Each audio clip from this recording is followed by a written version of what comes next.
According to Financial Times sources, cash payments, or rather a lack thereof, were actually at the heart of why Wagner leader Prigozhin started his march on Moscow. This was seemingly confirmed by the Chechen leader Kadyrov, who publicly accused Prigozhin of putting his business interests before the national interest. So why did the Kremlin stop paying Mr. Prigozhin as much as it used to? Could it be that it just ran out of money and that therefore sanctions are starting to break Russia after all? To answer that question, I've been digging through some of the latest research about how the Russian economy is really doing, the damage that sanctions have done to it, and finally, about the role of sanctions in causing this crisis. So to see if sanctions are breaking Russia, let's first dive into how the Russian economy is really doing. Because to see how damaging sanctions have actually been, we first need to ask ourselves, can we actually use official GDP data to calculate the impact of sanctions? After all, Russia's GDP figures are reported by the Russian government, the same government that assured us not too long ago that it would not invade Ukraine, the same government that assured us also not too long ago, in 2001, that it had no connections to the Wagner Group. But, believe it or not, before the 2022 invasion, Russia's economic statistics were actually considered quite reliable. Far more reliable, for example, than Chinese statistics. Now, I get it. It's easy to say. Phew, Joeri, that is so naive. But don't forget that thousands of researchers use these statistics every day. So if the Russians were consistently manipulating them, someone was bound to spot some red flags. And while they did spot plenty of red flags for Chinese data, they just didn't for Russian data, at least not until the 2022 invasion. After which, Russian statistical agencies started unpublishing crucial datasets like electricity consumption and imports. Russia kept publishing GDP data though, but naturally after this people got suspicious about these as well. Could it be that Russia had started manipulating its GDP statistics to hide the true impact of sanctions? To answer that question, economists and journalists immediately started looking at alternative data that could tell us what is really going on with Russia's economy. One promising new approach involves tracking pollution from Russian factories using satellites.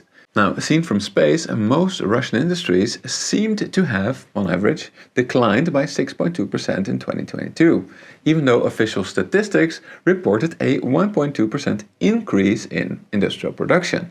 Now, this deviation was especially big for civilian industries like the automotive sector, for which pollution dropped by 16% in 2022, even though official statistics seem to suggest that production was relatively stable. But of course, just looking at pollution alone is not a very robust way to see how Russia's economy is really doing.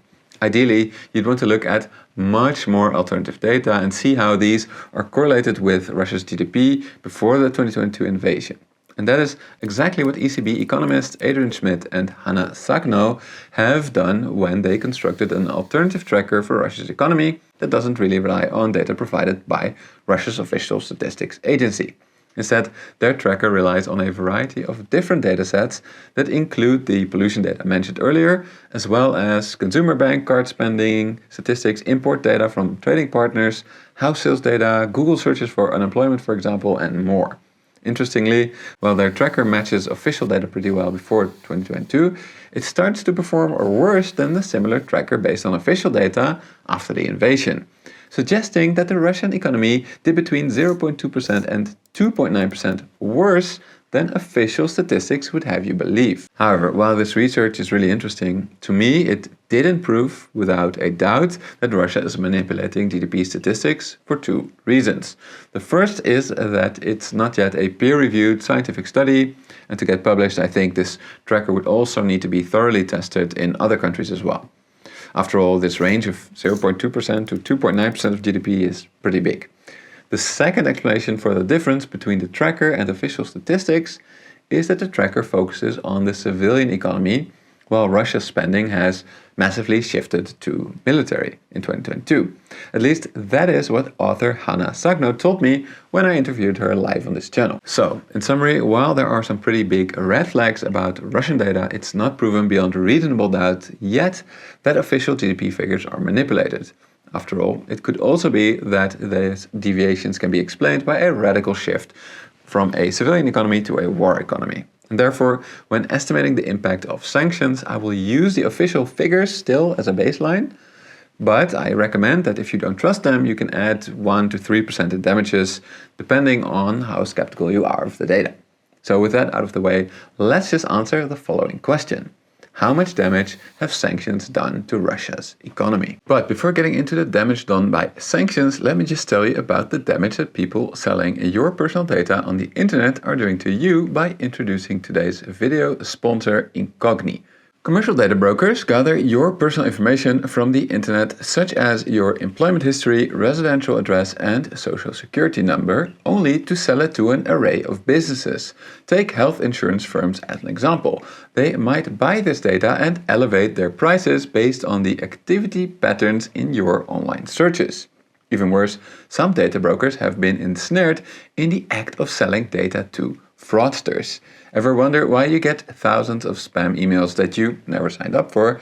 Now you know. And though you technically possess the right to demand these data brokers to erase your data, the process is so difficult that it could span years if attempted manually. Luckily, there's a solution. Incogni. Incogni will reach out to data brokers on your behalf, demanding your personal data removed and even dealing with any objections from their side. All fully automated. If you want to try it out, the first 100 people can use my personal discount code MONEYMACRO to get 60% off. Just check out incogni.com/moneymacro and take your private data off the market. But first, let's get back to how much damage sanctions have done to Russia's economy. First, a huge disclaimer. An economist like me can never answer this question with the certainty of a natural scientist. The reason is that while natural scientists have their laboratory experiments, economists just don't have a good counterfactual. After all, a chemist can study the precise impact of adding an alkali metal element to water by doing it in a controlled setting and comparing it to the alternative of just looking at water. And if chemists do this multiple times, they can state with a lot of confidence that adding alkali metal to water will always cause the chemical reaction that you see here. However, to tell you with the same confidence the exact causal impact of sanctions on Russia's economy, an economist would need two realities. Our own reality, in which Russia invaded Ukraine, it was sanctioned, and in which Russian GDP dropped by 2.1% in 2022, plus a control group reality in which Russia also invades Ukraine, does not get sanctioned, and where GDP increases by, for example, 5.9%. Now, if this was possible, an economist could tell you with the same confidence of a natural scientist that the impact of sanctions was to reduce Russian GDP by 8%.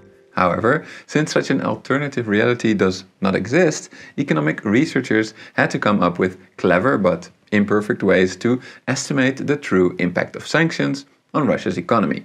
And while none of these estimates is perfect, combining them indicates that sanctions have likely reduced the size of Russia's economy by 7.37%, which I think is actually quite a lot.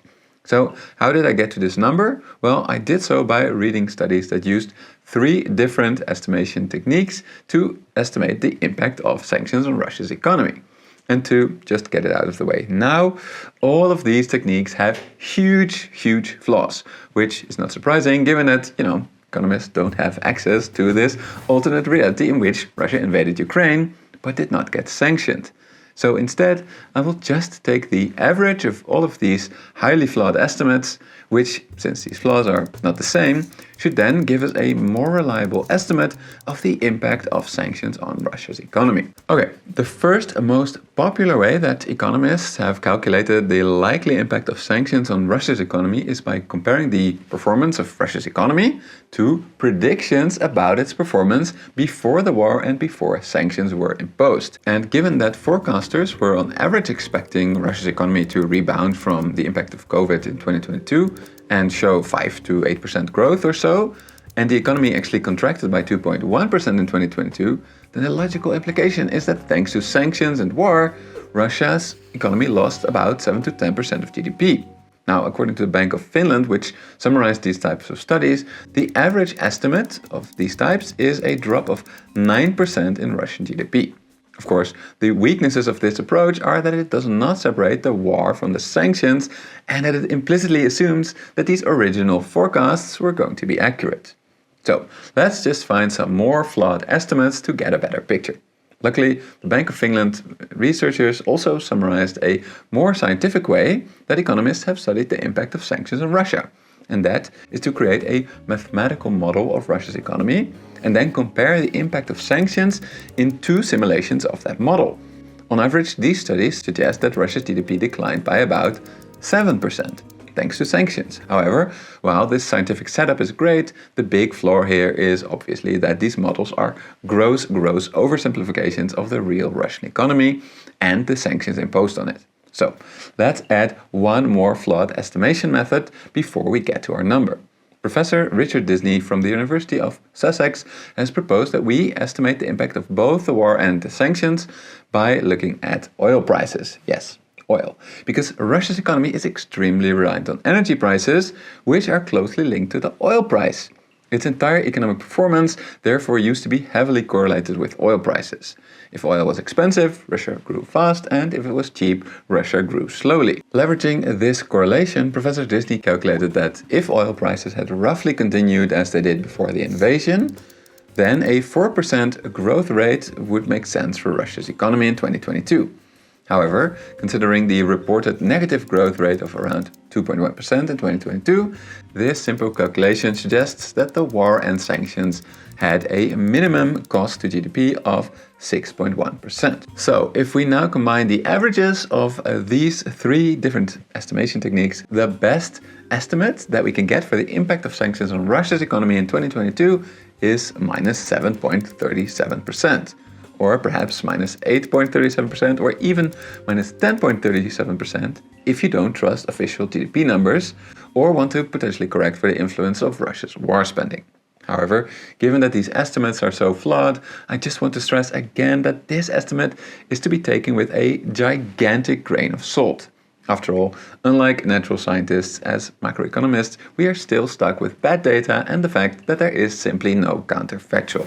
Still, I think that this exercise of producing a number is useful because it shows us that even though Russia's economy did better than initially expected, it would have grown quite a lot more given that it was recovering from the COVID pandemic, and instead it contracted. So I think we can safely say that sanctions were actually quite damaging.